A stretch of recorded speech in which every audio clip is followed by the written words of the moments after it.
আসছি SS by Faiza mart থেকে দুইটা খুবই সুন্দর অর্গানজা কালেকশন নিয়ে, দুইটা কালারে একদম লাইট কালার।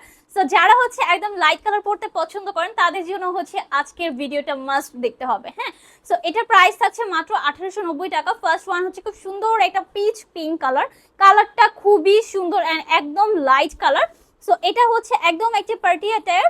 সো এই হচ্ছে আমাদের ড্রেসটা, যেটা হচ্ছে নেকের মধ্যে খুবই গর্জিয়াস ভাবে পার্লে ওয়ার্ক করা আছে এন্ড এখানে এমব্রয়ডারি এন্ড হচ্ছে সিকোয়েন্স ওয়ার্ক করা আছে। হ্যাঁ, অল ওভার ড্রেসের মধ্যে আমরা ওয়ার্ক পাচ্ছি, খুবই প্রিটি একটা ড্রেস। এই হচ্ছে আমাদের স্লিভসের পোরশনটা এন্ড এটার সাথে কিন্তু অ্যাটাচ ইনার দেওয়া আছে। এই হচ্ছে আমাদের দোপাট্টা। ওয়াও, এত সুন্দর! দোপাট্টার মধ্যে কিন্তু আমরা সাইড দিয়ে আবার বোর্ডিং এর ওয়ার্ক করে দিয়েছি, ঠিক আছে? সো খুবই গর্জিয়াস, বুঝতেই পারতেছেন। এই হচ্ছে আমাদের first one and second one হচ্ছে আরো সুন্দর। এটা হচ্ছে একদম একটা মিন্ট কালার। এই কালারটা দেখেন, ওয়াও, এত সুন্দর একটা ড্রেস না নিলে টোটালি মিস হয়ে যাবে। প্রাইস থাকছে মাত্র 1890 টাকা। সো এই দুইটা কালার হচ্ছে এই ড্রেসে পেয়ে যাবেন। যার যে কালারটা পছন্দ স্ক্রিনশট নিয়ে চলে যান এসএস বাই ফাইজা মার্টে।